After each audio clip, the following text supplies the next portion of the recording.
Mabuti ang Panginoon sa lahat ng oras. Amen!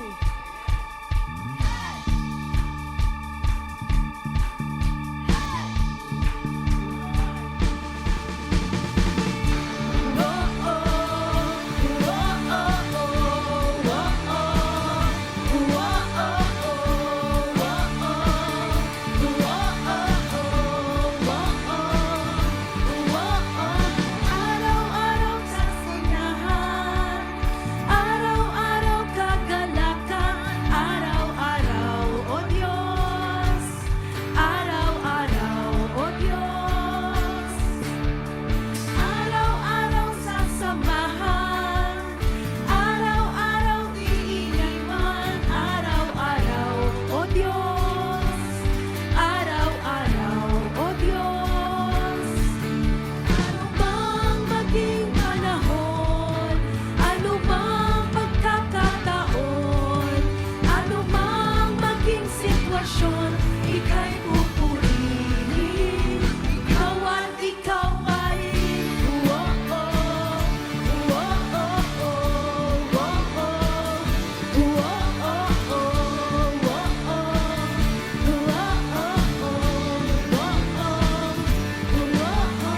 Araw-araw sasiyahan, araw-araw kagalakan, araw-araw, O Diyos, araw-araw, O Diyos.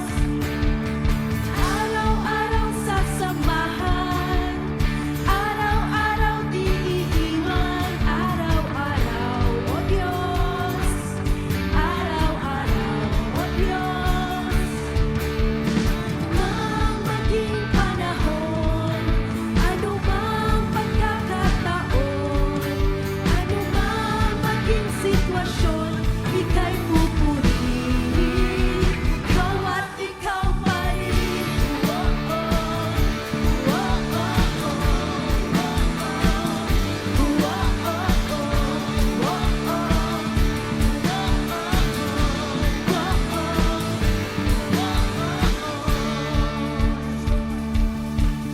Mabuti ka, Panginoon, sa lahat ng oras.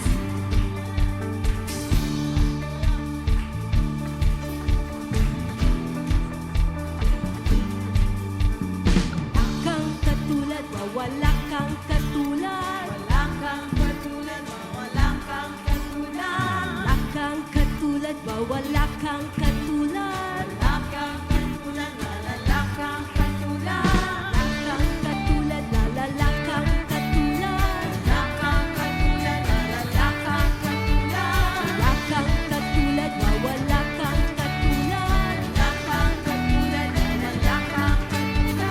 Wala kang katulad, wala kang katulad. Wala kang katulad, wala kang katulad. Wala kang katulad, wala kang katulad. Wala kang katulad, wala kang katulad. Anumang maging panahon, anumang pagkakataon, anumang maging sitwasyon, ika'y pupurihin.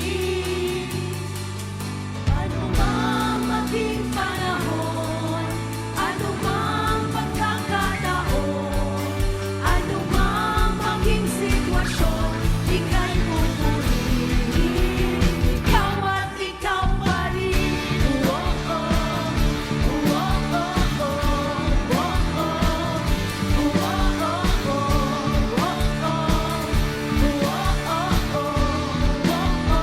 Ikaw at ikaw pa rin.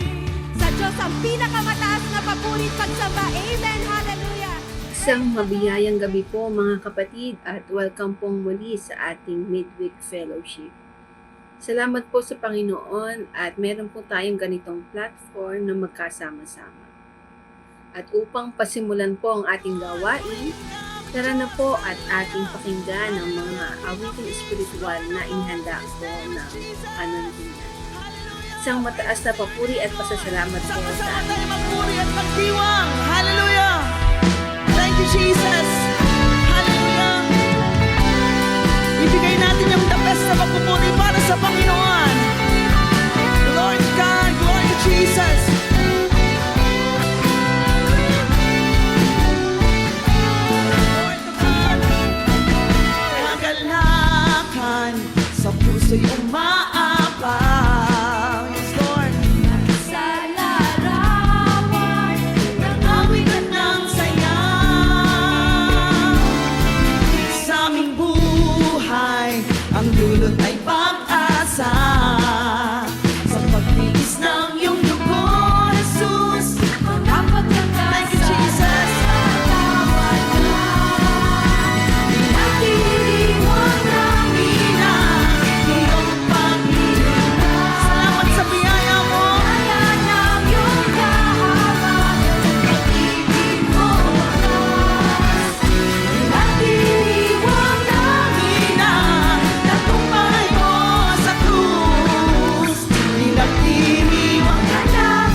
nating ipalakpak ang ating mga kamay.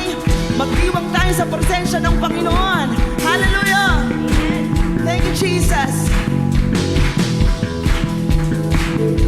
Nagdiriwang ka, oh Diyos, walang katulad talaga. Oh, manubos ko, mahal kita.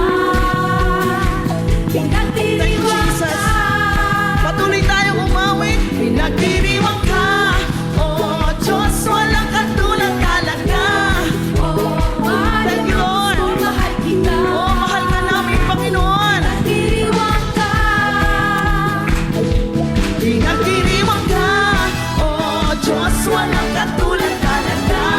Oh, manubos ko, mahal kita. Nagdiriwang ka. Hallelujah!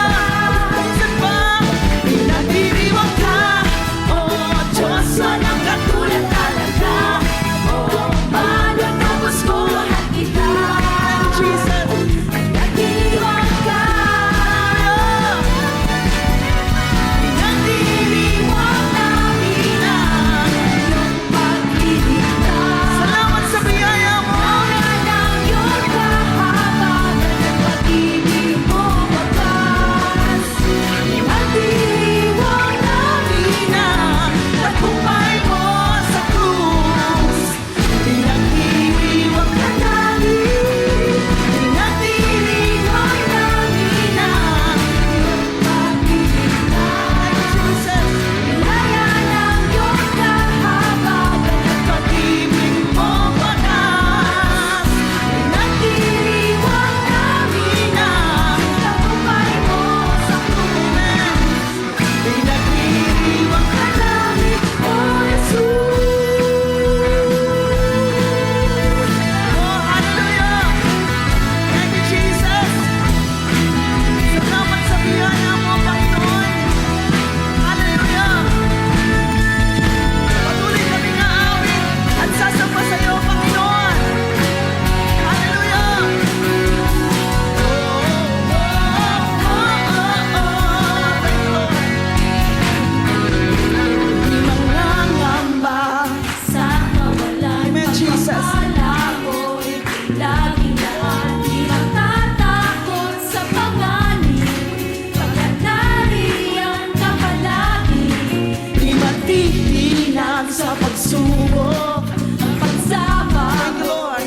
Tsaka tubos, di mapipigil. sa pag-awit, pagkat ikaw ay mabuti. Oh, mabuti ka, Panginoon! Ikaw ay mabuti. Ikaw ang aming pastor, hindi magkukulang sa kaplang. At higit pa, ang biyaya mo'y sagana at umaapaw sa kaplang. At higit pa, Amen. Thank you, Jesus. sa lahat kong pangangailangan. Higit pa sa lahat kong inaasahan.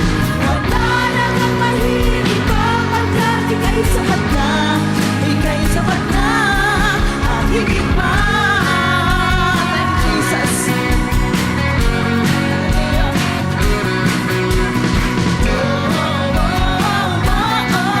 Minsan pa, di mangangamba. Di mangangamba.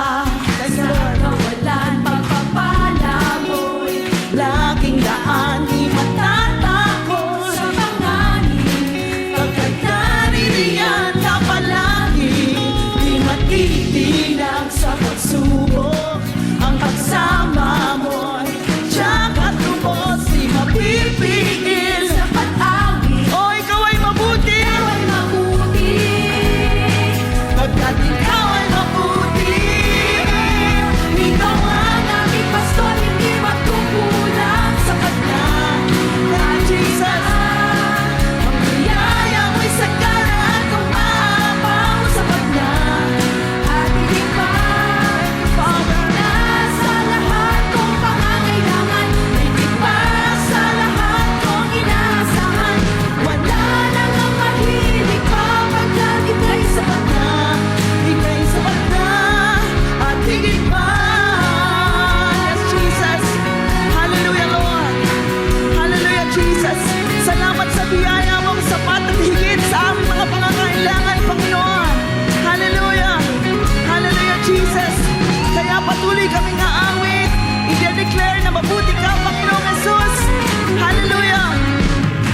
Thank you, Jesus. Sama-sama natin ipahayag. Ikaw ang aming pastol. Ikaw ang aming Hallelujah. Yes, Jesus.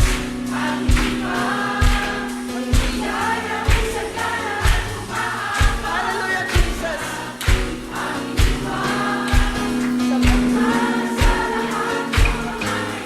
Thank you, Lord. Wala nang ang mahiling pa pagkat ika'y sapat na. Ika'y sapat na. Ikaw ang aming pastor, hindi magkukulang sa kanya. At hindi pa biyaya mo sa kanya at umaapaw sa kanya. At hindi pa sapat na sa lahat ng pangangailangan.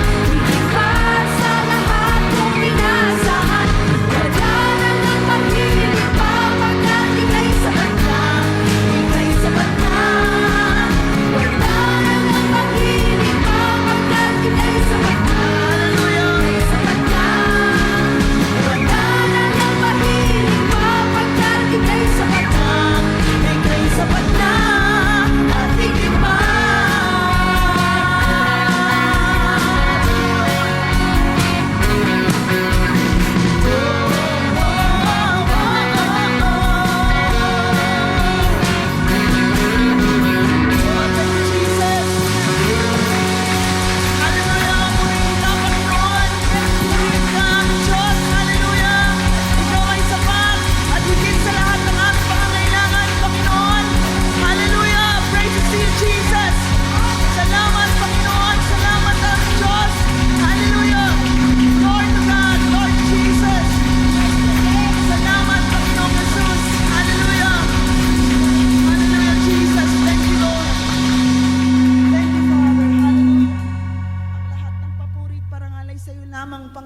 Hallelujah.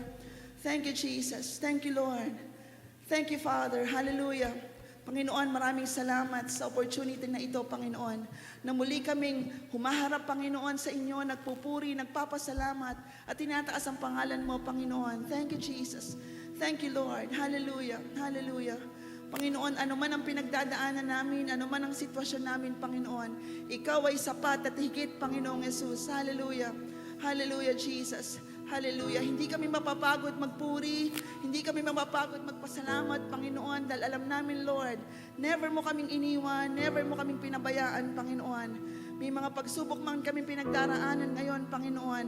Hindi mababago ang katotohanan, Panginoong Jesus, na Ikaw ay sovereign God, makapangyarihang Diyos, tapat na Diyos, kayang-kayang Jesus is always in control. Ang lahat ng ito, Panginoong Jesus, hallelujah, ipinagpapasalamat namin, Lord. Hallelujah, hallelujah, hallelujah. Kaya, Panginoon, sa oras na ito, hayaan mo freely maibalik namin yung pasasalamat at pagpupuri sa inyo, Panginoon. Hallelujah. Karapat-dapat ka sa lahat ng pagsamba. Karapat-dapat ka sa lahat ng papuri, Panginoon. You've been good to us. Napakabuti mo sa amin, Panginoon. Napakabuti mo sa aming lahat, Lord God. Bagamat may mga pinagdadaanan kaming pagsubok, Panginoon. Pero Lord, alam namin ito ay manifestation, pagkakataon, Panginoon, para muli mong ipakita sa amin na makapangyarihan ka, tapat ka, Panginoon. At mahal mo kami, Panginoong Jesus. Hindi yun magbabago. Hallelujah. Hallelujah. Hallelujah, Jesus. Salamat sa lahat ng pagpapala mo, Panginoon. Salamat sa mga pagsubok na naroon ka, Panginoon, at nakakaya namin pagtagumpayan dahil sa iyo, Panginoon. Salamat sa pag-iingat mo. Salamat sa mga bagay na na-experience namin because of your love and your grace. Maraming salamat sa kagalingan ng aming mga karamdaman, Panginoon. Salamat sa kasaagutan, Panginoon, ng mga tanong namin, mga worries namin, sinasamahan mo kami, Panginoon. Hallelujah. Kaya napakabuti mo, Panginoong Jesus. Wala na nga po kaming mahihiling pa sapagkat kasama ka namin. Hallelujah. Hallelujah, Jesus. Hallelujah, Lord. Lord to God. Salamat, Panginoon. Salamat, aming Diyos. Kaya sa oras na ito, mga kapatid, i-focus natin yung ating isipan, yung puso natin sa pagpupuri sa Panginoon. Alam ng Diyos kung ano yung laman ng isip mo. Alam ng Diyos kung ano yung pinagdaraanan mo. Alam ng Diyos, alam ni Jesus kung anong laman ng puso mo sa oras na ito. Kaya sa oras na ito, mga kapatid, let us freely worship the Lord. Itaas natin ang ating mga kamay. Umawi tayo na may pagpupuri sa Panginoon. i-focus natin yung ating puso, yung ating isipan, upang hindi masayang ang oras na ito. Malaking opportunity, it's a great privilege para mapasalamatan ng Panginoon sa oras na ito. Naging busy tayo sa mga gawain ng sanlibutan, mga gawain natin sa opisina, sa bahay, sa pag-aaral. Pero ang oras na ito'y para sa Panginoon lamang. Hallelujah. Hallelujah. Kaya umawi tayo ng may pagpupuri, umawi tayo ng may pasasalamat sa Panginoon. Hallelujah. Hallelujah. Jesus is here. Nandito ang Panginoon. Hallelujah. And He can hear your praises. Naririnig ng Panginoon yung awit mo. Nakikita ng Panginoon yung pagtataas mo ng kamay. Let us do this all for the glory of Jesus. Hallelujah. Hallelujah. Hallelujah. Hallelujah. Let us worship the Lord. Papurihan natin ang Panginoon sa oras na ito. Hallelujah. Salamat, Panginoon. Salamat, aming Diyos. Thank you, Lord. Jesus.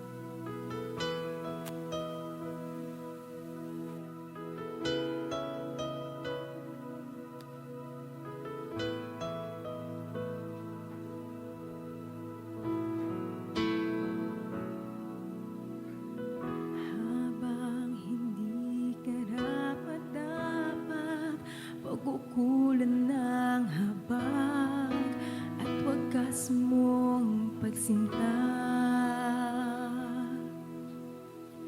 Habang walang kakayanang masuklian ka ng mabuti sa lahat mong ginawa. Niyakap mo ako sa aking kanya. Inibig mo ako ng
ay dadako na sa pinakamahalagang parte po ng ating gawain, ang pakikinig po ng mga salita ng Panginoon.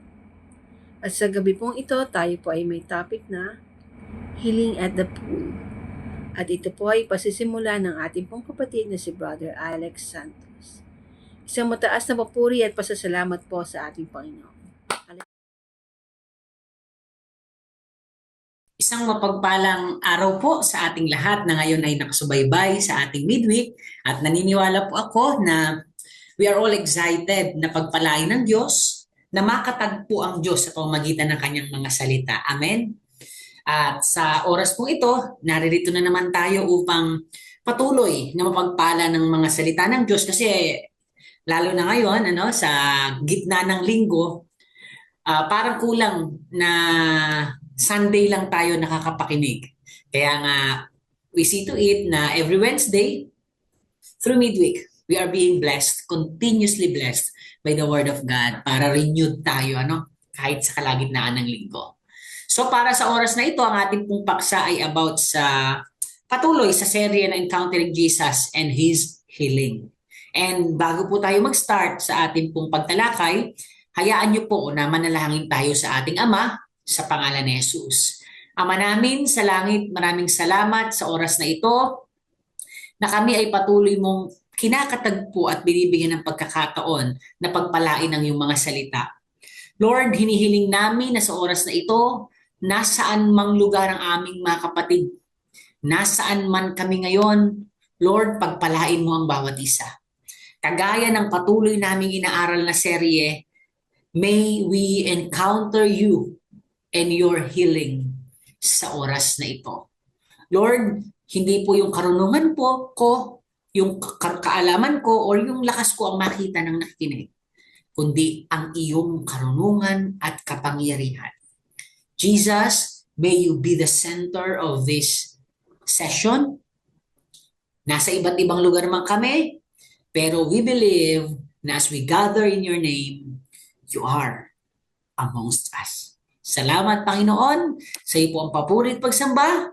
In Jesus' name we pray. Amen and amen. Muli, isang mapagpalang araw po. At sige nga, bago tayo mag-start, pwede ba nating i-share itong live streaming na ito? Nakita niyo po yung share button dyan na arrow. Paki-share po para naman lahat ay marating ng salita ng Diyos. Kasi again, I think for almost 4 months, nakita na natin na as we hear the Word of God, we are not just hearing a word or words, we are encountering Jesus. Amen? Kasi ang linaw po ng salita ng Diyos, mga kapatid. Sa pasimula pa, John chapter 1 verse 1, nariyan na ang salita, kasama ng Diyos ang salita, at ang salita ay Diyos. Amen? So the very words of God that we are receiving every time we listen His words, we are also encountering Jesus. Amen. And not just Him, but the power of Jesus. Hindi po basta-basta na makatagpo natin ang Panginoon. Nakita na natin yan sa mga nakaraang pagtalakay, When we encounter Jesus, we encounter forgiveness. Amen. When we encounter Jesus, we encounter all kinds of miracles. At ngayon po, pangalawang bahagi na as we encounter Jesus in our lives, we are encountering His healing. Alam ko po, bawat isa sa atin, maraming pinagdaraan ng sakit. Hindi man physical. Wala sigurong tao na may perpektong pakiramdam at karanasan. We are undergoing, we are all experiencing at this very moment different kinds of sickness that requires healing. Maaari yan ay physical, mental, psychological, financial, economical, intellectual healing. Pag nakatagpo mo po si Jesus through His Word, believe it, mga kapatid, you will encounter His healing. At sa oras pong ito, napakaganda po ng paksang pag-uusapan natin kasi the healing that we are going to talk about is not just a simple healing, but a healing na kung saan it doesn't just heal physical healing, but it restores the hopeless.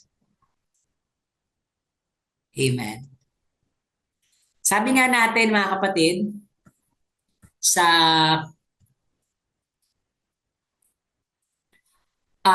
almost everyone has experienced waiting. Di ba? Parang wala sa atin na hindi naman naghintay. Iba-ibang uri po ng paghihintay ang mayroon tayo, ang ginagawa natin. Ano? Pero may pagkakataon po na yung paghihintay natin parang ang tagal. Na sa sobrang tagal, ang pakiramdam natin, hindi na mangyayari. Di ba? Di ba? Minsan yung kagalingan, Lord, ang tagal ko na po, 2 taon ko nang hinihiling sa iyo na sana, Lord, makabangon na ako, mawala na tong sakit, yung hika ko.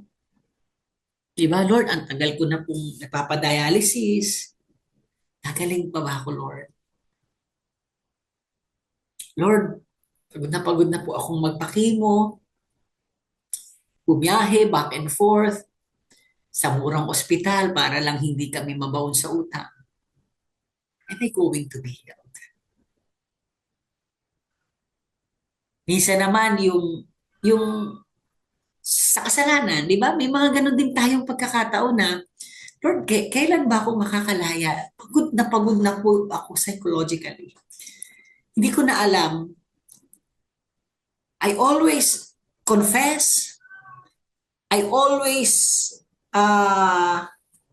do naman my part para hindi na ako muling magalit, hindi na ako muling mainis, hindi na ako maging pikon, di ba? Hindi na ako makapagsalita ng masakit, pero parang paulit-ulit pa rin akong nahuhulog sa tukso ng kasalanan. And Lord, ang tagal-tagal na, am I going to be restored? Lord, ang tagal ko na pong hinihintay na ma-promote sa trabaho. Di ba? Minsan trabaho eh. Kagaya ko, di ba? Imagine ninyo, pumasok ako sa DepEd 2018, 19, 20, 21, 22, 23, 5 years. Almost 5 years. I think exactly 5 years kasi July ako napasok 2018, then 19, 20, 21, 22, 23 ng August. 5 years ako naghintay for me to be promoted. Para bang, Lord, may pag-asa pa ba na magkatrabaho ako? Ma-promote ako? Lord, 7 taon na po ako sa kolehiyo, makakagraduate pa ba? And I'm praying for that.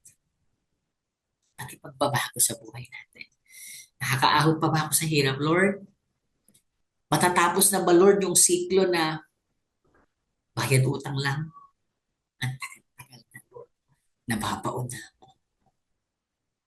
Alam niyo po, pag ganyan yung sitwasyon ng paghihintay natin, para bang hope slowly fades. Unti-unting nawawalan tayo ng pag-asa.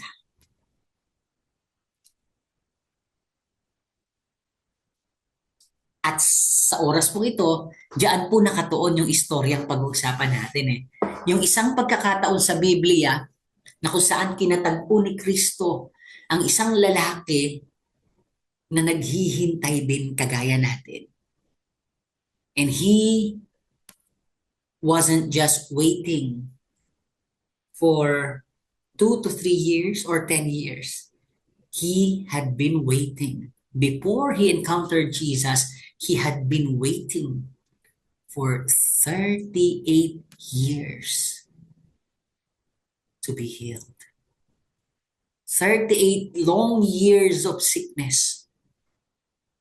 38 long years of not just sickness, but because of the sickness, of the limitation, to do regular things, to do daily tasks, to live a normal and decent life. 38 taon na punong-puno ng disappointments. Na halos tanggapin na niya na hanggang doon na lamang siya. And that was the story of the paralytic at the pool of Bethesda or the porch of Bethesda. Mababasa po natin yung kwento ng lalaki sa John chapter 5 verses 1 to 15. Ang sabi sa salita ng Diyos, pagkaraan nito'y dumating ang isang pista ng mga Hudyo at pumunta si Jesus sa Jerusalem. Sa lungsod na ito, sa Jerusalem ang tinutukoy, malapit sa pintuan ng mga tupa or the gate of ships,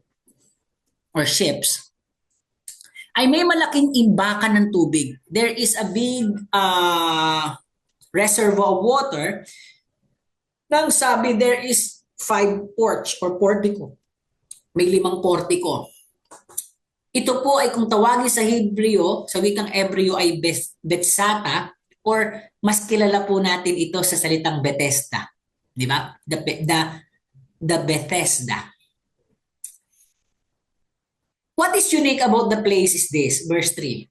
Nasa paligid nito ang maraming may sakit. Mga bulag, mga pilay, at mga paralitiko. Bakit? Ito sabi sa verse 4. Sila'y naghihintay na gumalaw ang tubig. Dahil may panahong ang isang anghel ng Panginoon ay bumababa at pinapagalaw ang tubig. Ano ba nangyayari pag ginalaw ng anghel ng Panginoon yung tubig? Ang maunang lumusong sa tubig, matapos na ito'y gumalaw, ay gumagaling sa anumang karamdaman. Maganda naman sana yung purpose, pero makikita nyo very limited, parang 1:1 lang ba to? Di ba? Every time na bumaba yung anghel, isa lang yung gagaling kasi kailangan magunahan eh. Di ba? Somehow there is a miracle, pero very limited kind of miracle. Kasi kailangan mong makipag-unahan. Ito ngayon, may isang lalaki doon na 38 taon nang may sakit. 38 years. Brother Alex, 38 years, hindi man lang siya naunang sumausaw. Ang weak naman. Mga kapatid, yun nga yung problema eh. Hindi siya weak. Pakita niyo mamaya kung bakit hindi siya gumaling-galing for 38 years despite being within the vicinity of Bethesda pool. Nakita siya ni Jesus, ang sabi. At alam ni Jesus na matagal nang may sakit ang lalaki. 38 years. Kaya tinanong niya ito. Anong tanong ni Jesus? Gusto mo bang gumaling?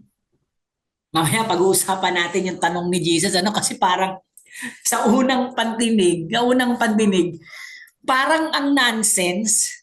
Uy, 38 years dito na nga po ako nakatira eh. Sa tingin niyo, bakit ako nandito at naghihintay at nakikipag-unahan? Di ba? Pwedeng pilosopuhin eh. Gusto mo bang gumaling? Ano sagot ng may sakit? Ginoo, wala pong maglulusong sa akin kapag gumalaw ang tubig. Papunta pa lamang ako ay nauunan na sa akin. Alam niyo kung bakit, mga kapatid? Paralitiko po yung lalaki. Paralyzed siya. Hindi siya makalakad. Hindi siya makatakbo. So paano siya makikipag-unahan? Kahit sinabi sa kanya ni Jesus, tumayo ka, buhatin mo ang iyong higaan, at lumakad ka. Noon di gumaling ang lalaki, binuhat ang kanyang higaan at lumakad. he encountered healing through Jesus. Nooy araw ng pamamahinga, kaya't sinabi ng mga pinuno ng mga Hudyo sa lalaking pinagaling, araw ng pamamahinga ngayon, labag sa kautusan na dalhin ang iyong higaan. Ngunit sumagot siya, ang nagpagaling po sa akin ang nagsabing buhatin ko ang aking higaan at lumakad ako. At siya ay tinanong nila, sino ang nagsabi sa iyong buhatin mo ang iyong higaan at lumakad ka? Ngunit hindi alam ng lalaki kung sino ang nagpagaling sa kanya, sapagkat maraming tao sa lugar na iyon at nakaalis na si Jesus. Sa verse 14, pagkatapos nito nakita ni Jesus sa loob ng templo ang lalaki at sinabihan itong magaling ka na ngayon. Huwag ka nang gumawa ng kasalanan, baka masahol pa riyan ang mangyari sa iyo. Umalis ang lalaki at sinabi sa mga Hudyo na si Jesus ang nagpagaling sa kanya. Ang mabuting balita ng Panginoon.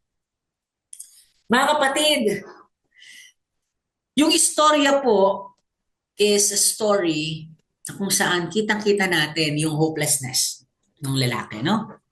You see the hopeless situation of the man, the paralytic man,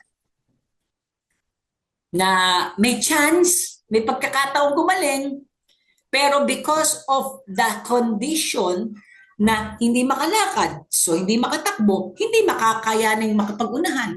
So parang for 38 years, nakakulong na siya sa paghihintay na tila baga na uubos na yung kanyang pag-asa. Alam niyo po, pag ang tao dumadaan sa matagal na paghihintay, di ba? We become hopeless. Mga kapatid, sabi ko nga sa inyo, the Bethesda was not a hospital.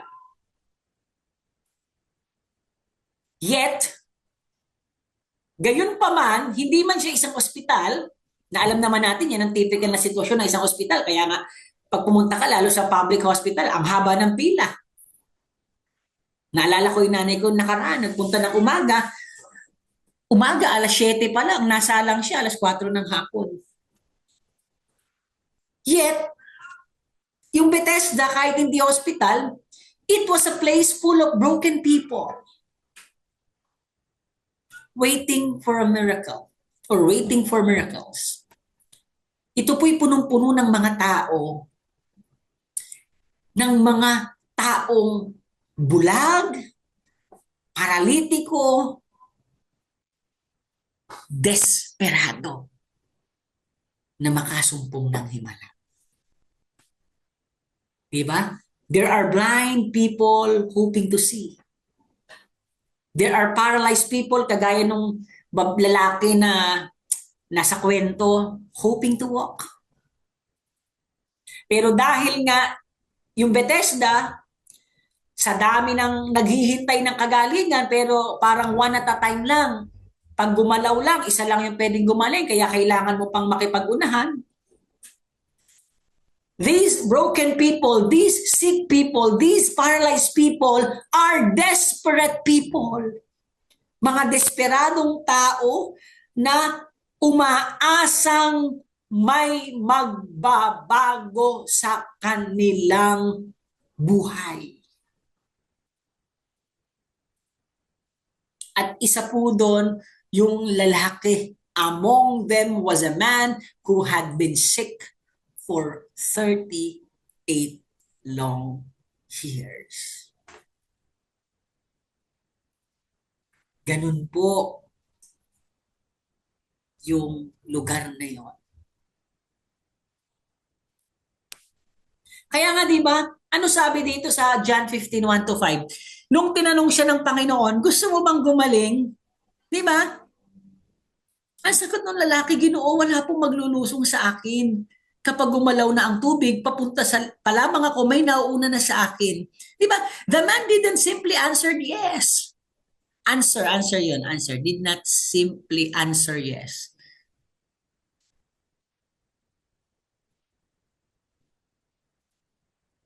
What he responded is, he responded with deep frustration.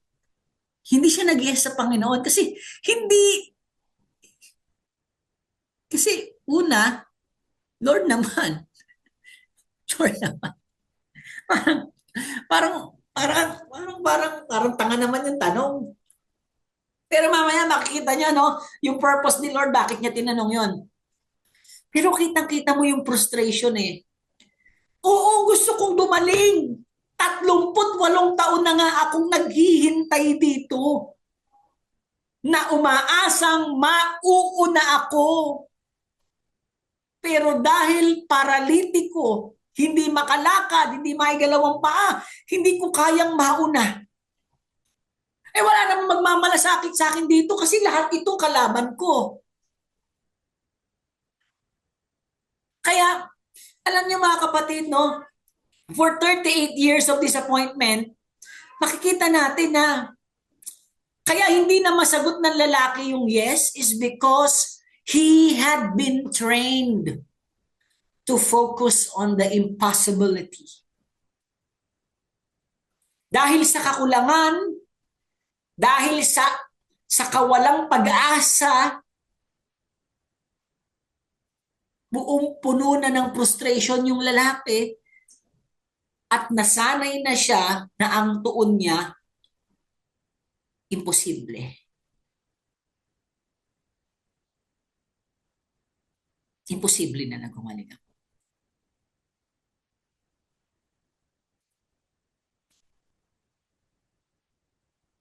Alam niyo, ganyan din tayo eh. Pag ang tagal-tagal na, walang nangyayari sa relasyon, walang pagbabago yung tao, parang hindi ka nagagaling sa sakit, parang hindi ka na mapopromote. Di ba minsan nasasabi natin sa sarili natin, hindi na siguro mangyayari.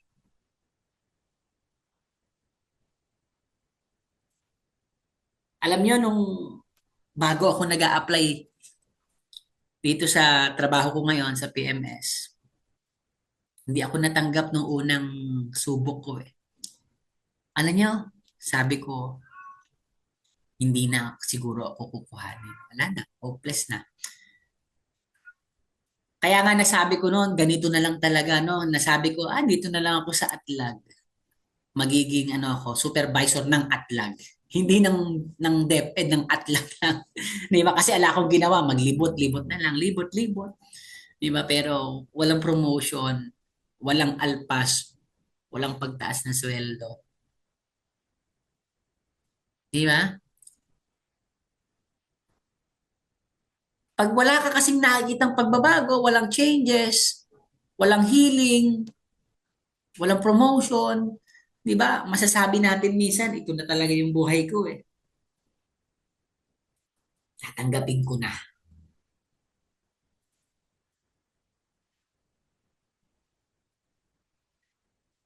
Pero mga kapatid,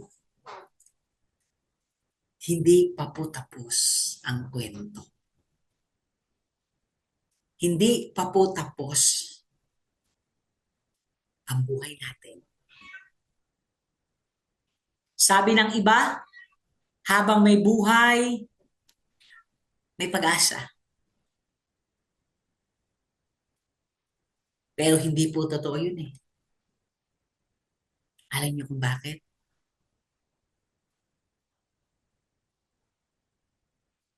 Kasi kung sa buhay na ito wala ka namang nakikitang pagbabago, sa halip na pag-asa ang mayroon tayo, kawalang pag-asa ang nagiging tema na ng buhay natin. Kaya kahit may kakayanan tayong magbago, may kakayanan tayong bumangon, may kakayanan tayong gumaling, hindi na natin yun nakikita eh. Hindi na natin binibigyan ng pagkakataon na mangyari pa kasi wala na rin namang kahihinatnan. Nakukulong na yung puso natin. Pero salamat. Amen. Hindi pala habang may buhay may pag-asa. Ang katotohanan pala, habang may Jesus, may pag-asa. Amen. Palakpakan nga natin ng Panginoon kasi in the midst of hopelessness of this man, Jesus walks into his suffering. Sa buhay natin, ang Panginoon, lumalakad siya papalapit sa mga lugar na kung saan tayo naghihirap. Kagaya ng Pool of Bethesda kung saan punong-puno ng kahirapan, ganon din ang ginawa at ang gagawin ng Panginoon sa buhay natin. Yet, that is exactly Jesus went. Kung paanong pinuntahan ng Panginoon yung lalaki sa Bethesda. Hindi po takot ang Diyos na puntahan tayo sa mga lugar kung saan wasak tayo.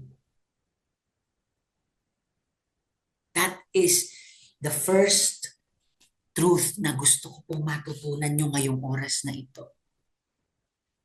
Kung akala nyo wala nang kahinat na ng buhay nyo kasi you are being trapped by the hopelessness that you are experiencing or you have been experiencing for so long, now is the time for you to encounter Jesus. At hindi siya magdadalawang isip na puntahan ka, lapitan ka, yakapin ka sa kalalagayan mo ngayon.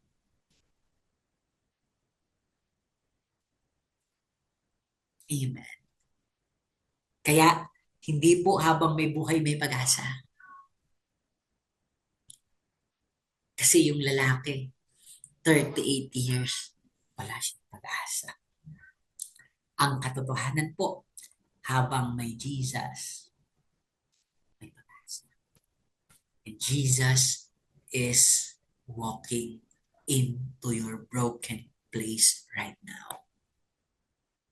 Bakit? Kasi minsan akala natin ang Panginoon hindi interesado sa atin eh.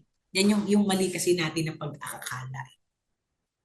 Pero alam niyo mga kapatid, sa istorya na to nung lalaki, alam niyo po, hindi po yung lalaki ang unang nakakita kay Jesus. In fact, di ba, sa huling bahagi nga nung istorya, tinanong siya sino nagpagaling sa'yo. Hindi niya kilala. So, he had not been expecting Jesus then. Hindi po niya ina-expect ang Panginoon nung oras na yon. Pero salamat, ano ang sabi sa verse 6? Nakita siya ni Jesus.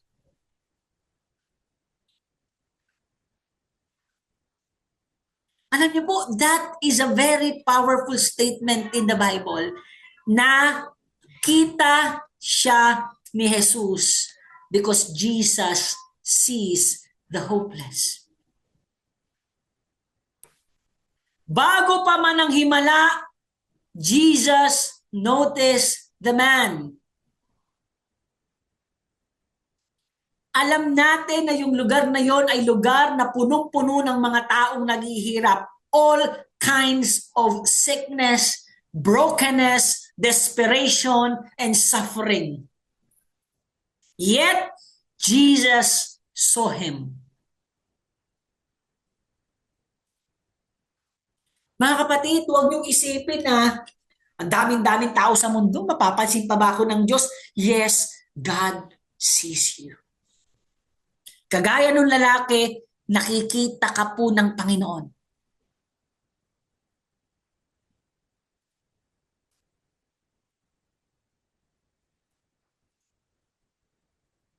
Hindi totoo na wala nang nagmamalasakit sa iyo.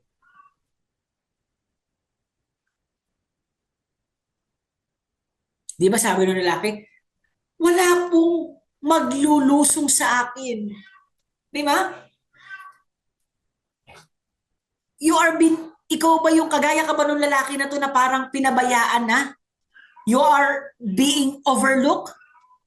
by the situation, by your family members. Di ba? Maaring ikaw ba ay isang matanda na nakalimutan na ng pamilya mo, mag-isa ka sa bahay, parang wala na nakakaalala sa'yo.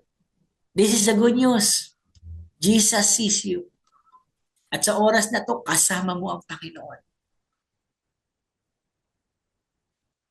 Huwag ka lang makulong sa sitwasyon na ang kala mo wala nang posible. Di ba? Meron sa atin akala, no, parang pagod na. Trabaho na lang ng trabaho. Para bagang bit-bit niya ang pamilya. Di ba? Breadwinner, mag-isang kumakayod, exhausted by life. Yung iba nga, maririnig mo, sasabihin, mag-aasawa pa ba ako? Parang ala ng pagkakataon kasi yung pamilya ko pala ngayon, hindi ko alam kung paano kung pagkakasyahin yung buhay na may kabuhayan ko sa kanila. Parang minsan, due to exhaustion sa buhay, na-overlook na natin yung sarili natin.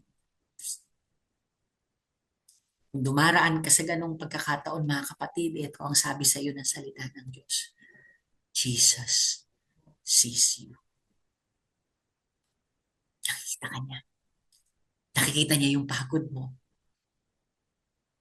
Nakikita niya yung paghihirap mo. Nakikita niya yung pakikibaka mo sa buhay. Nakikita niya yung mga sacrifices mo, yung mga adjustment mo. Nakikita ni Jesus yun. Nakikita ng Panginoon yung mga luho mo at kagustuhan mo na isinasantabi mo. Yung mga pangarap mo na hindi mo na tinutupad para sa buhay na ito. Nakikita niya yun.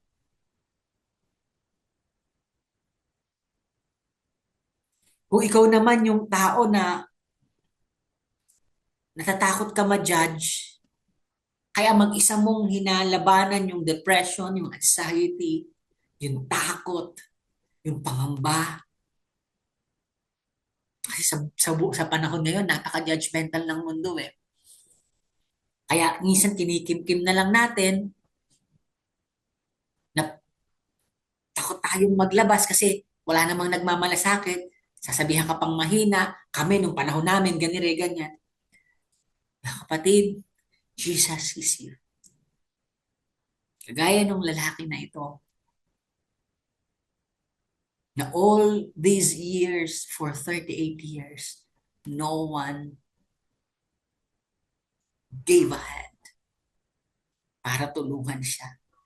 Kasi pakiramdam niya walang nagmamalasakit sa kanya, walang nakakakita sa kanya. Ang pakiramdam niya, dahil nandun siya sa lugar na kung saan ang gusto mauna, uunahin pa ba ako ng mga taong to? Eh sila rin kailangan nila ng tulong. Sa totoo lang, no, mga kapatid, dumarating tayo sa ganyang sitwasyon eh. Tayo na yung nag-justify at nag-rationalize ng attitude eh. Di ba, sasabihin ng magulang na matanda na, kahit longing siya, sasabihin na lang niya, hindi, may pamilya na rin kasi yung mga anak ko eh. Pero deep inside, they are hurting. Di ba? Yung iba, sasabihin mo, masaya naman yung family ko eh. Pero deep inside, ubus na ubus ka na pala, hindi ka na rin pala masaya.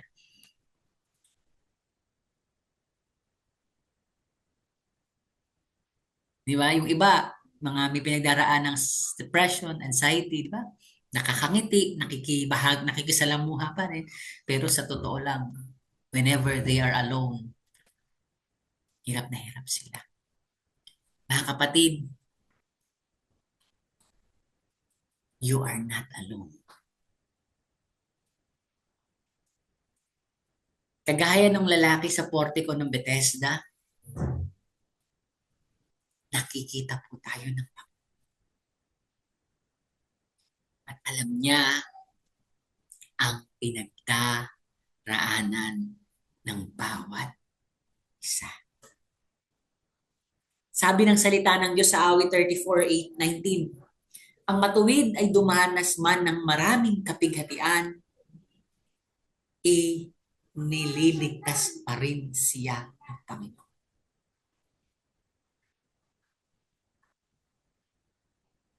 Hindi pa po huli ang lahat sa atin.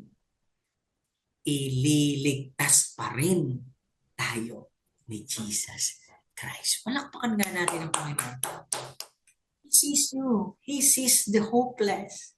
He is near to the brokenhearted. Sabi ng salita ng Diyos. Kaya nga, mga kapatid, remember this. Even in a crowd of suffering people, Jesus noticed one man. Thus, He notices you too. Kung nakita niya yung lalaki sa gitna ng maraming tao, kasi minsan din-justify din natin, mas kailangan niya to, ito lang naman yung sitwasyon ko, no. Walang mas may kailangan, walang mas mahal, walang mas may malasakit. He sees our individual suffering. Nakikita niya at nagmamalasakit siya sa bawat pinagdaraanan natin. Hindi siya nagkukumpara. Hindi siya nagpa-prioritize. He has good and perfect timing sa bawat pinagdaraanan natin. Kaya sana sa oras na ito, tanggapin natin yung katotohanan na pag-asang ibinibigay sa atin ni Jesus. We are not fighting alone in this battle. Nakatingin siya. Handa laging tumulong, tumakbo kung kinakailangan para ibangon ka. Kumbaga, sa isang ama, hinahayaan niyang maglaro yung anak niya, pero nandyan siya, alerto siyang nakatingin, para kung mayroong kanal, tatakbuhin niya. Pag mayroong stumbling stone, hahabulin niya para hindi madapa yung bata. At kung madapa, agad niyang lapitan, agad niyang pakuhin, agad niyang pasanin. Agad niyang bigyan ng comfort. Yan po ang Jesus na meron tayo. Amen. Palakpakan nga natin ang Panginoon. At alam nyo, hindi lang po tayo nakikita ni Jesus Christ. He can do miracle. He can make impossible possible. And when He speaks life, He can speak life into the impossible. Kaya po ng Diyos na gumawa ng himala sa buhay natin. Kaya nga, di ba sabi dito, nakita ni Jesus ang lalaki na matagal nang may sakit. Ang tanong sa kanya, gusto bang gumaling? At sa verse 8, anong sabi sa kanya ng Panginoon? Ngayon din tumayo ka. Buhatin mo ang iyong higaan at lumakad ka. That very word, tumayo ka. Buhatin mo ang iyong higaan at lumakad ka, ay mga salita na hindi simple, no? Alam naman natin, mga kapatid, that the man had not walked for decades. Pero again, hindi po therapy plan yung binigay sa kanya ni Jesus. Ang binigay sa kanya ni Jesus is a command of restoration.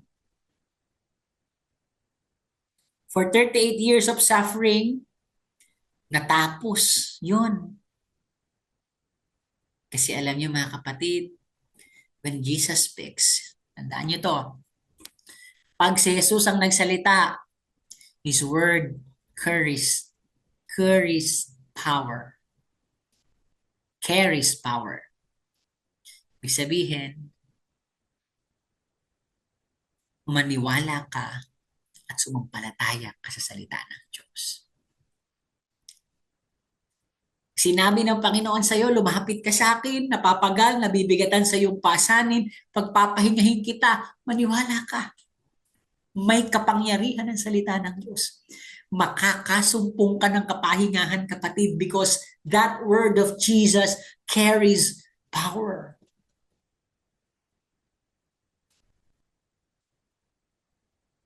Amen? Pag sinabi ng Panginoon sa atin, na saan man may 2 o 3 nagtitipon sa aking pangalan, naroon akong kasama nila. You want to experience Jesus' presence? Come where there are 2 or 3 gathered in His name. Mararanasan mo ang pagmamahal niya. Diba? Ang sabi ng salita ng Diyos, ang mapatungan ng kamay sa aking pangalan ay gagaling sa kanilang karamdaman. Kaya huwag kang magdalawang isip na pag lumapit ka whenever you are attending fellowship, nagpa-lay hands ka, galing sa salita ng Diyos yun. Maniwala ka hindi sa nagpapatong ng kamay. Maniwala ka hindi sa ginawa mong pagtayo at magpapatong ng kamay. Maniwala ka sa nagsabing gagaling ka. And He is Jesus. Palakpakan nga natin ang Panginoon. It carries power. At hindi lang basta kapangyarihan. Yung imposible, kayang gawing posible ng salita ni Kristo. Amen. Palakpakan nga natin ang Panginoon. Kaya nga, mga kapatid, ang sabi dito sa John 15:1, no, this is not John 15. This is Isaiah 55, 10 to 11. Isaiah 55, 10 to 11. Ang ulan at yelo na bumabagsak mula sa langit ay hindi na nagbabalik. Kundi dinidilig nito ang lupa, kaya lumalago ang mga halaman at namumunga at nagbibigay ng butil na panghasik sa tinapay upang maging pagkain. Gayon din naman ang mga salita na lumalabas sa aking bibig, sabi ng salita ng Diyos. Ang mga ito'y hindi nababalik sa akin na walang katuturan. Tuto pa rin ito ang aking mga balak. Gagawin ito ang aking ninanais. That is how powerful the Word of God is. Pag pinangako ng Diyos, pag sinabi niya, maniwala ka. Kaya nung sabihin niya doon sa lalaki, wag ka nang hindi to, paraphrasing lang to, no? Di ba? Hindi niya na kailangang maghintay ng dadaw-daw doon sa tubig na anghel. Basta inutos ni Kristo, lumakad ka, tumindig ka. Dalin mo ang iyong higaan at lumakad ka. At dahil sinabi yun ni Jesus, it happened. Because Jesus speaks life. Even in the impossibilities. Alam nyo, ito sabi ng Panginoon, yung hindi magagawa ng tao, magagawa ng Diyos ang lahat ng bagay. Yung hindi nagawa ng portiko dun sa lalaki ng 38 long years, Jesus did in a moment because His words carries power. Kaya mga kapatid, ako talaga, nung nasumpungan ko si Jesus, nung sinabi sa akin ng Panginoon na, Alex, kasi I'm in a hopeless situation. Di ba? Nabigyan ng pagkakataon na magkaroon ng pera, pero anong ginawa? Inubos. In a span of 2 to 3 years, ganong kabilis na ubos yung minana ko nun sa lolo. Na dapat pang-aral ko ng kolehiyo. Dumating 3rd year, 4th year high school, I'm very hopeless. Sabi ko nga sa inyo, no? Kahit pambayad sa exam sa BSU, I don't have. Sa UP daw, pag ikaw ay nasa top 10 ng klase, top 1 ako eh. Wala kang babayaran sa exam, may scholarship ka. Pero, kasi nga, I'm hopeless eh. Kasi wala namang nakapagtapos na mga kapatid ko. Even in high school, wala eh.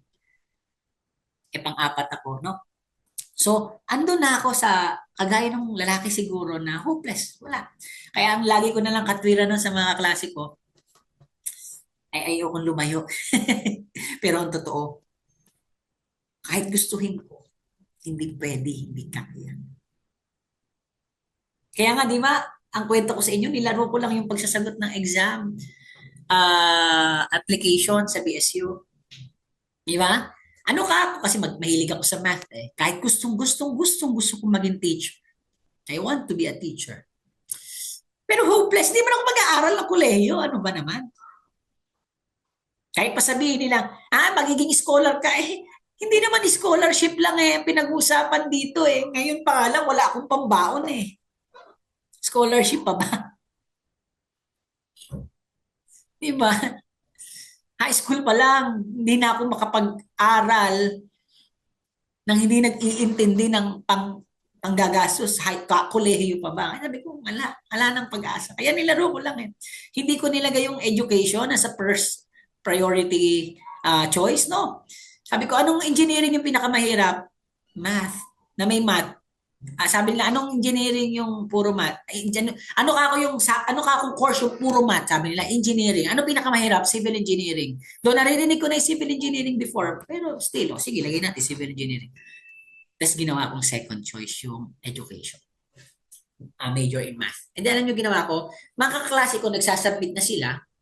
Kasi may 300 na silang dala. May picture na rin sila. Ako, hindi ako nagdala ng picture. Tinago ko yung application form. Hindi ko masasubmit yun eh. Hopeless. May nagmalasakit lang, nakita ko ng values education teacher, Mercedita Valenzuela, binigyan ako 300. Wala na siya, nagtanong siya pero hindi ako sumagot, so alam na niya. Pero that was, I think, September, November, wala pa ako sa Panginoon na eh. And then December ako nag-exam. Salamat. 2010 yun. Salamat. January 9, 2011. Nakilala ko. I encountered Jesus.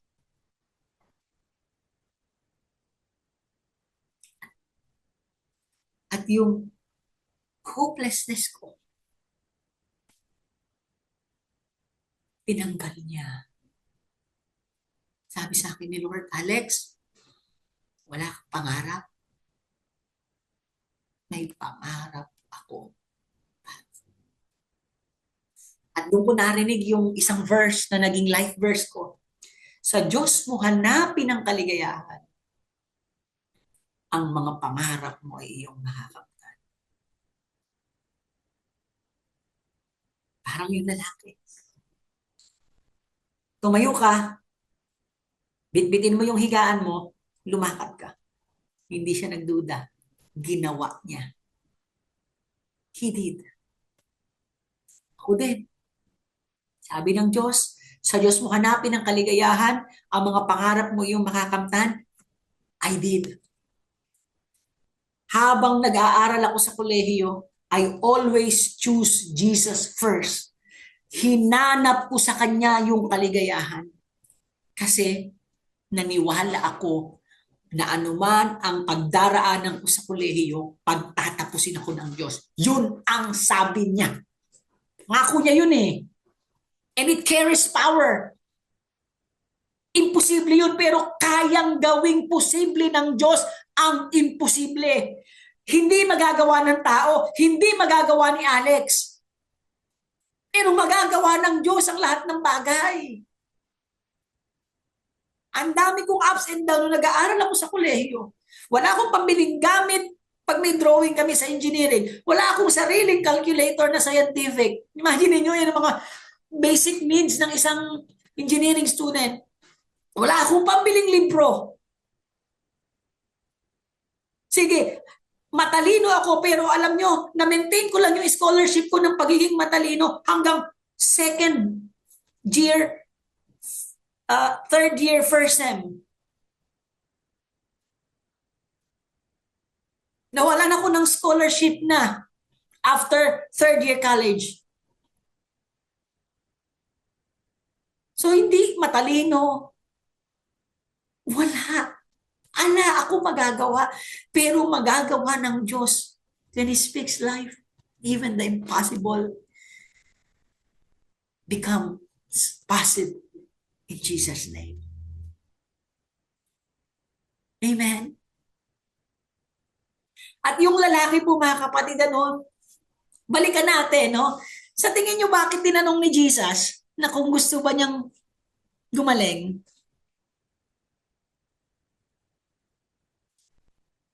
Kasi alam niyo mga kapatid, itong lalaki, makikita niyo na doon sa paradox of the mat.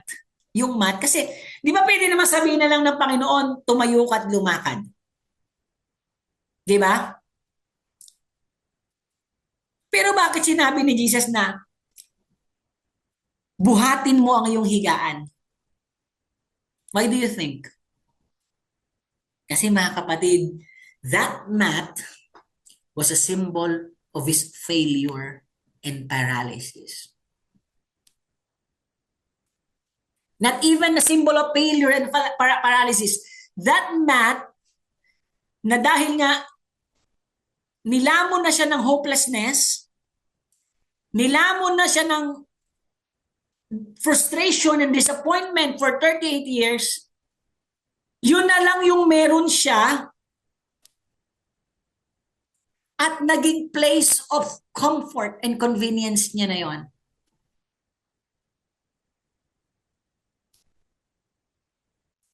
Pwede kasing hindi buhati ng lalaki yung mat eh. Alam niyo kung bakit? Kasi baka hindi totoo. Amen.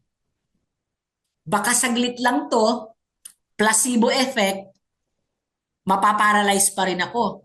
So at least, pag hindi ko binitbit yung mat, may babalikan akong pwesto. Kasi baka mamaya maganda na yung pwesto, baka nandun na siya sa gilid eh, di ba? He's by the pool eh, nasa gilid na, gugulong na lang ng konti. Di ba? Gagaling na siya. May space na siya. Pag tinanggal niya yung space niya, may pwesto na iba doon. Kaya pinapadala ni Lord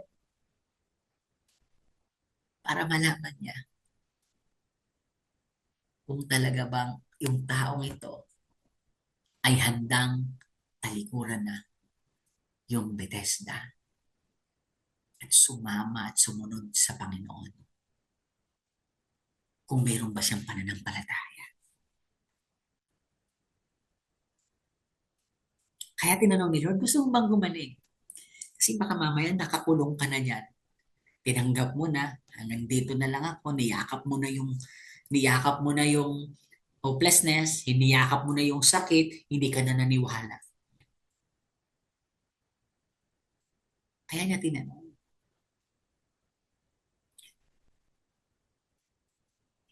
Kasi baka hindi naman gustong gumaling ng lalaki.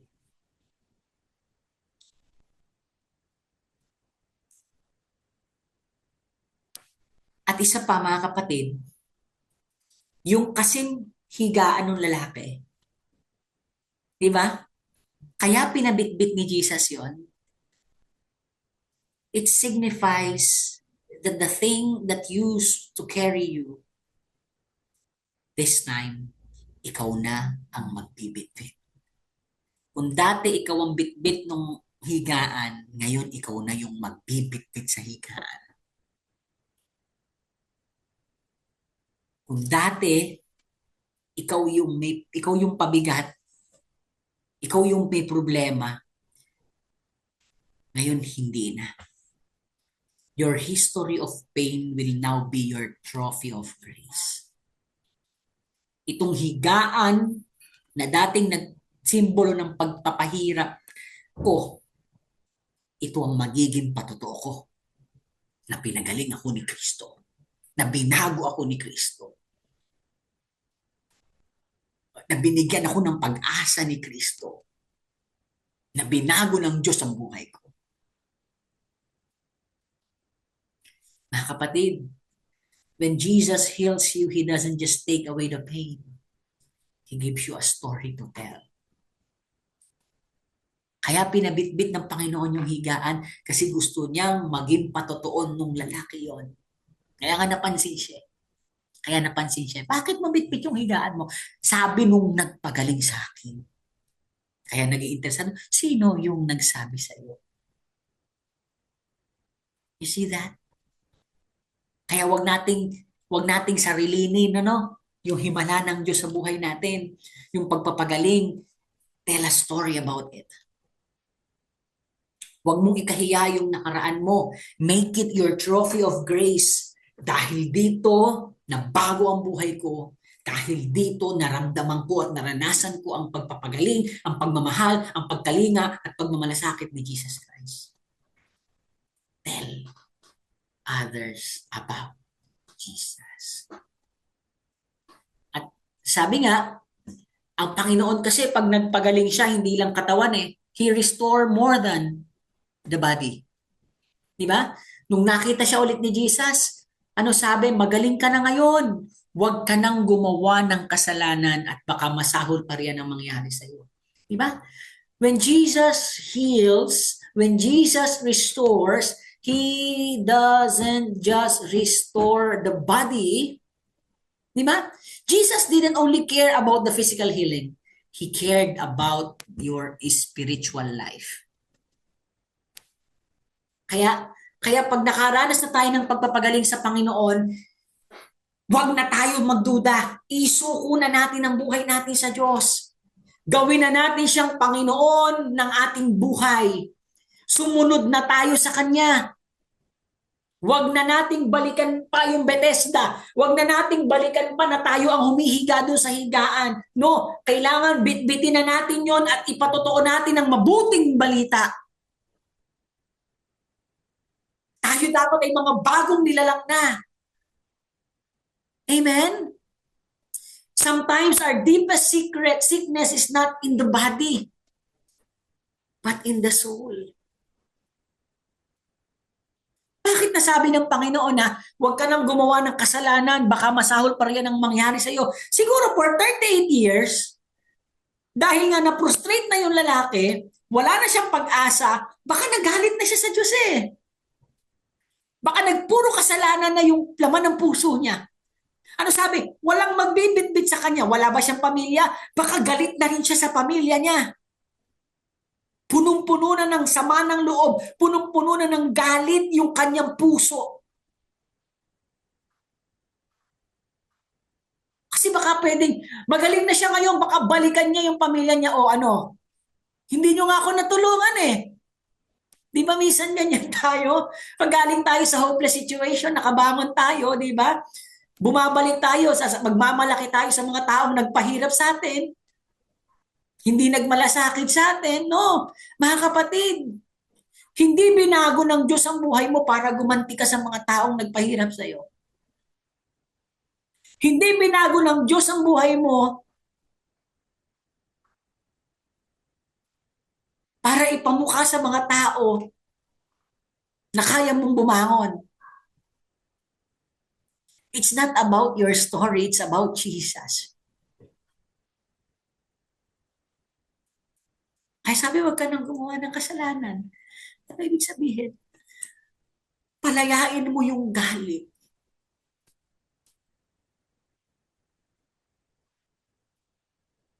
Palayain mo yung galit. Palayain mo yung reklamo mo sa iyong puso.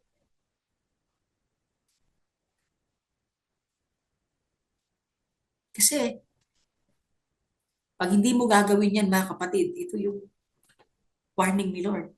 Baka masahol pa rin ang mangyari sa iyo. Kaya nga sabi niya, bitbitin mo yung higaan mo, maglingkod ka na sa akin. Ipatotoo mo paano kong binago ang buhay mo. Ipatotoo mo paano kitang ibinaangon at pinagaling.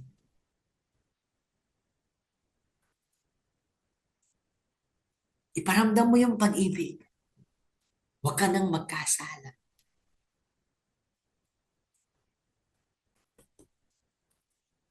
Soul. Not just our body, but our soul. Yan yung pinapagaling ni Jesus. Because the greatest healing, yung pinakamaganda pong kagalingan na pwede nating matanggap, hindi yung gumaling tayo sa sakit, hindi yung makatayo yung lalaki, kundi yung makaisa niya ang Diyos sa buhay niya. Talakpakan natin ang Panginoon kahit sa mga kwarto natin.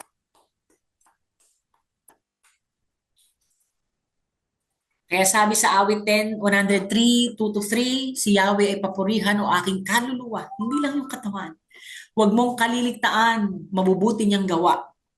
Ang lahat kong kasalanay siya ang nagpapatawad at anumang aking sakit, tinagamot niyang lahat. Lahat pinagagaling ng Panginoon. Physical, spiritual, emotional, holistic healing po ang binibigay sa atin ng Diyos. Amen. Kaya sa mga binangon ng Diyos, sa mga pinagaling ni Jesus, sa mga binigyang pag-asa, sa mga binago ang buhay, sama-sama tayong maglingkod sa Panginoon. Amen. Sabi nga sa ating Sunday Fellowship, sama-sama nating ipamuhay ang kabanalan ni Kristo na ipinagkaloob sa atin. Amen. Alakpakan nga po natin ang Panginoon. Hallelujah. Maybe some of us feel like that we are that man on the pool, di ba? Maring meron sa atin, pakiramdam natin tayo yung lalaki, naghihintay. Yung iba pagod na. Yung iba gusto lang sumuko.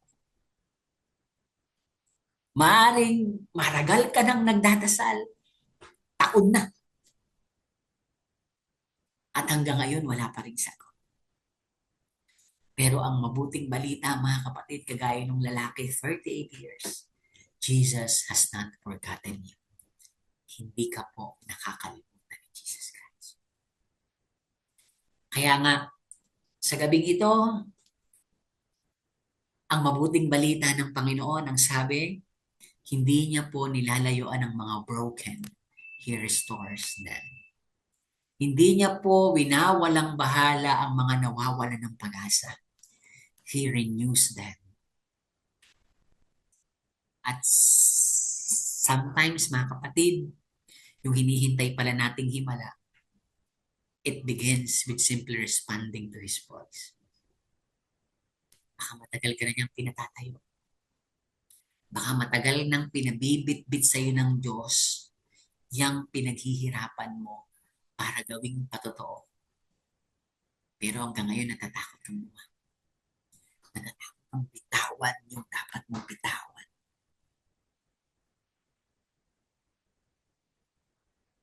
Hindi ka nagtitiwala. Tandaan niyo mga kapatid, the same Jesus who healed that man is the same Jesus who meets us today. Hindi nagbabago ang Panginoon. Kung napagaling niya ang sakit at desperation, pati ang spiritual na buhay, nung lalaki na yon, thousands of years ago, siya pa rin yun. Kaya pa rin niyang baguhin at bigyan ka ng pag-asa. Kaya sana, kapatid, yung ngayon lang nakapakinig ng salita ng Diyos or yung matagal nang nakikinig pero hanggang ngayon, hindi pa rin nararanasan si Kristo. Now is the time for you to stand. Carry your mat. Tumayo ka. Tapusin na natin ang dati nating buhay. Bitbitin mo yung higaan. Ano ibig sabihin nun? Malis ka na dyan, sa kinalalagyan mo, hindi ka na para dyan. Hindi ka na lang nabubuhay para sa sarili mo. Make Jesus the center of your life. Make His miracle and healing be your testimony of grace. And walk in the righteousness of God. Sama tayong humayo. Sama-sama tayong maglingkod. Sama-sama tayong magpatotoo. Sama-sama nating i-share ang mabuting balita. Sama-sama tayong gumawa ng alagad. Sama-sama nating ipagsigawan sa buong daigdig kung gaano kabuti ang Diyos, kung gaano tayo kamahal ng Panginoon, at kung paanong pinagaling, binago, tinupad ng Diyos ang ating mga pangarap, binigyang pag-asa, pinagpapala, ibinabangon at binibigyan ng tagumpay anuman ang ating pagsubok. Amen. Let us all respond. Let us say yes. Amen. Purihin natin ang Panginoon. Kaya mga kapatid, isuko na natin ang buhay natin sa Diyos. At sama-sama tayo lumakat sa presensya ng Panginoon. Maraming salamat po sa ating lahat na ngayon ay nakinig, at nawa po dinggin ng Diyos ang lahat na ating panalangin, at sama-sama po nawa tayong pagpalain ng Diyos at bigyan ng kagalingan, pag-asa at pagbabago ng buhay. God bless po sa ating lahat.